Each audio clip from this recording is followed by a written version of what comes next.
tudo bom com vocês? Eu sou a Juliane do Estação dos Livros e hoje eu vim aqui comentar o capítulo 1069 de One Piece, intitulado O Desejo de Todas as Coisas Nascem neste Mundo. Bom, muita coisa interessante acontece nesse capítulo, interessante mesmo, e a gente tem novamente um confronto ali entre o Lute e o Luffy. Para quem é nostálgico dessa luta entre os dois, temos ali um novo inicinho ali de confronto. É lógico que vai ser um pouco mais rápido do que da última vez, né? E muitas outras coisas estão acontecendo. Algumas informações sobre a funcionalidade dos serafins também vão ser ditas nesse capítulo, né? Então tem muita coisa interessante. Portanto, fiquem até o final desse vídeo, porque assim eu consigo comentar com vocês belezinha. E também vocês podem dar as suas opiniões nos comentários sobre esse capítulo. Falem aí suas teorias, tudo o que vocês entenderam desse capítulo, ou o que vocês mais gostaram dele. Então, esse capítulo continua a história de capa, o diário de bordo insensível da Germa 66. E a gente vê ali, né, na capa, o Lufeld, né, o rei dos agiotas. E a gente percebe ali que o Max é um instituto de caridade para ele. Bom, então a gente continua esse capítulo da onde o anterior parou, né? E está um caos ali na fábrica de Iggy, né? Pois a Cyberpol derrotou Atlas. O Chopper já está chorando ali, todo medroso, por eles terem encontrado novamente o Rob e Lute. Eles ficaram totalmente traumatizados ali da última vez que eles trombaram com a Cyberpol, né? E o Luffy pergunta por que o cara de pombo, ou seja, o Lute, está ali. O Lute então responde que aquela ali é uma ilha do governo, né? E o Luffy ele percebe, né, e cai na real de que quem não deveria estar ali naquela ilha são eles, são os chapéus de palha.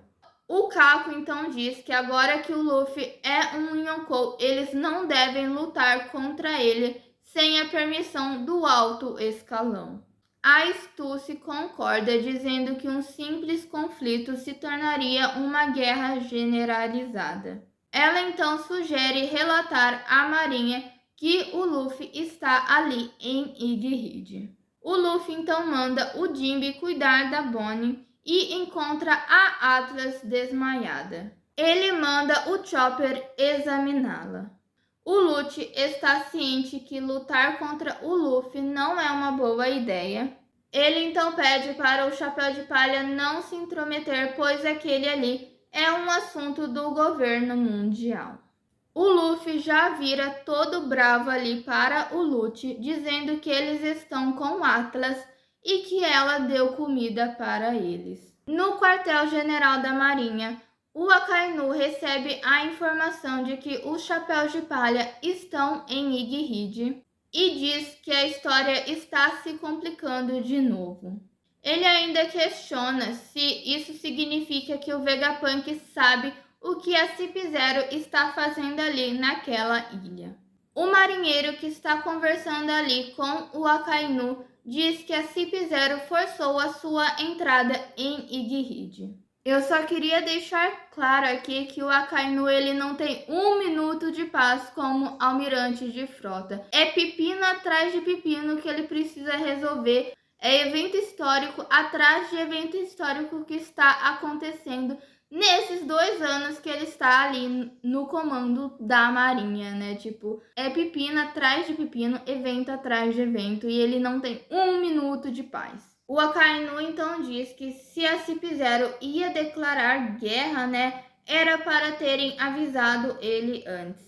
Pois se o Vegapunk decidir se aliar aos Chapéus de Palha, será uma perda na enorme força militar da Marinha. O Kizaru já está a caminho de Iggy e a Akainu pede para que o Lute espere a chegada da Marinha e que não é para deixar o Lute lutar contra o Chapéu de Palha. Mas é lógico que essa ordem aí do Akainu não dá em nada, né? Já que o Luffy e o Lute estão para se enfrentar, né? E os companheiros de ambos pedem para que os dois esperem. A gente vê ali que o Lute despertou a sua Zoan. O Shaka então diz que há muitos casos nos quais o despertar de uma Zoan priva o usuário de sua própria personalidade. O que significa que o nosso querido Chopper provavelmente já teve a sua fruta despertada antes mesmo do time skip. Ali em Enies Lobby a gente já percebeu então que ele já estava com a fruta dele despertada. Provavelmente ao estudar a sua própria Akuma no Mi, ao estudar as suas próprias habilidades, ele já tinha chegado a essa conclusão de que era o despertar, né? Lógico que ele não sabia que na verdade era o despertar da sua fruta, né? Mas ele tinha chegado então, percebido que aquele era meio que o limite ali, um dos mais fortes poderes ali da sua própria fruta. Então, provavelmente o Chopper já tem a sua Zoan despertada, já que em Enies Lobby a gente já viu a forma monstruosa ali do Chopper, que privou ele da sua própria personalidade, que privou ele de ter até mesmo uma consciência do que estava acontecendo ali ao redor dele e fez, né, com que ele quase machucasse os companheiros dele. O Lute então diz ao Chapéu de Palha, né, que o pirata não foi o único que aperfeiçoou as suas habilidades, né? Lembrando que a Akuma no Mi do Lute é a Neko Neko no Mi modelo leopardo. Bom, o Luffy já está, né, com a sua fruta despertada ali, pronto para entrar em confronto contra o Lute. E o Vegapunk aparece ali na sala de comando onde estão os outros chapéus de palha. E pergunta se o Cavaleiro Branco, o Luffy em modo Nika, já tinha aparecido antes, né? Ele então se dirige aos Mugiwaras questionando como que é chamada essa transformação do Luffy. A Nami então responde que eles não sabem muito bem e questiona se esse já não era um poder da Gomu Gomu no Mi. O Vegapunk então revela que não há registros de uma Gomu Gomu no Mi na antiga enciclopédia das Akumas no Mi. O Usopp então diz que o próprio Luffy chama a fruta de Gomu Gomu no Mi. Então a gente até mesmo se questiona ali e percebe o que o Sanji não percebeu, que não existia uma Gomu Gomu no Mi na enciclopédia das Akumas no Mi, né? Quando ele próprio leu. O Vegapunk então olha para o Luffy e diz que a forma que ele está é bonita e se parece exatamente com o deus mencionado nos documentos antigos. O Sanji então questiona o fato de essa transformação ser a de um deus, pois é do Luffy que eles estão falando e ele é um completo idiota. O Vegapunk confirma dizendo que sim, aquela é a forma do Guerreiro da Libertação, também conhecido como o Deus do Sol Nika, que sempre é brincalhão e faz as pessoas sorrirem. A Nami então diz nunca ter ouvido falar de Nika e Vegapunk explica que isso é porque esse nome foi apagado da história. Mas enquanto as pessoas continuarem o desejando, sua existência nunca desaparecerá. E que o desejo de todas as coisas nascem neste mundo. Então, será que algo que é muito desejado no mundo de One Piece acaba acontecendo, acaba se tornando real, acaba existindo e perpetuando por muito tempo? Ele então cita as Akuma no Mi, pois as frutas do diabo têm o mesmo conceito. E diz que as Akuma no Mi são o potencial da evolução humana que a própria humanidade desejou. Ou seja, os diversos caminhos do futuro da humanidade são essas habilidades. E é por esse motivo que elas são antinaturais e odiadas pelo mar, que é a mãe de toda a natureza. Por isso, a sua existência sofre punição da mãe natureza. Ele ainda complementa que os usuários das Akumas no Mis são seres vivendo em dimensões diferentes das que muitas pessoas imaginam. Vegapunk finaliza dizendo que essa é uma teoria e que não há necessidade de pensar se deuses existem ou não. Ele então diz que o mundo é fascinante. Os chapéus de palha ouvem essa teoria do Vegapunk, ficam surpresos com elas e imaginando a dimensão que é o Luffy ter aquela fruta, que é o Luffy ter a fruta do deus Nika. Enquanto o Vegapunk fala, o Lute e o Luffy estão ali lutando um contra o outro e o Luffy está desviando muito bem dos ataques do Lute, usando as habilidades cartunescas do despertar e se divertindo bastante. E também a gente vê ali que há choque de haki.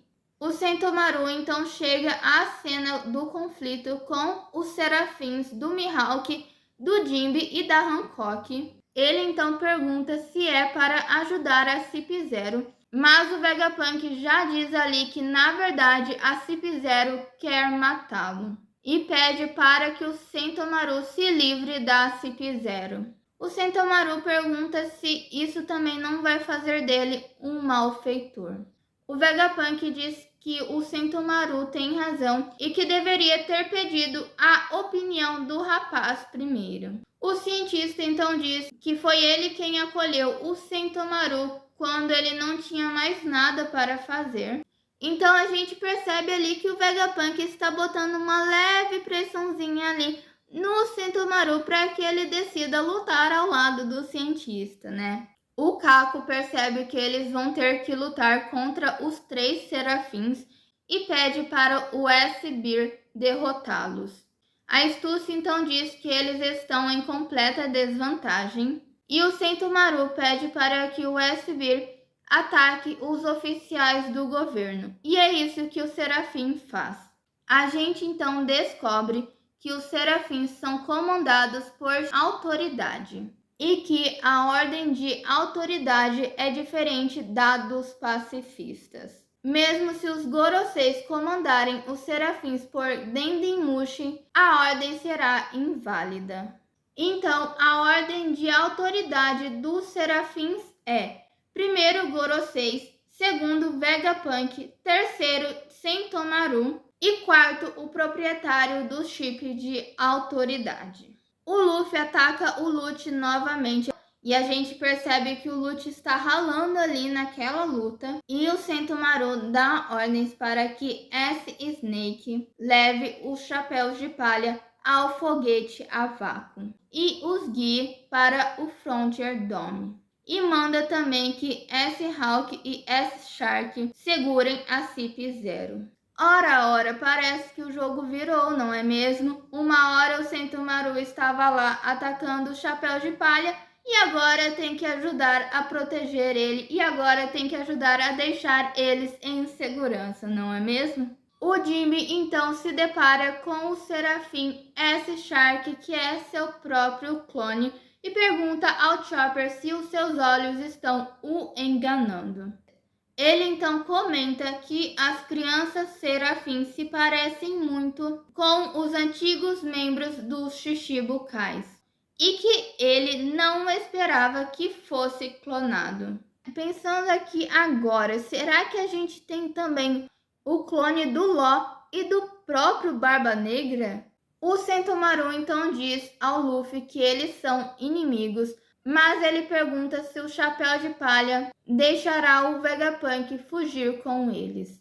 Luffy diz que sim e que o cientista pediu para ele. O Sentomaru fala que não sabe se pode contar com Luffy para isso, mas que ele não sabia que o Luffy agora era um Yonkou.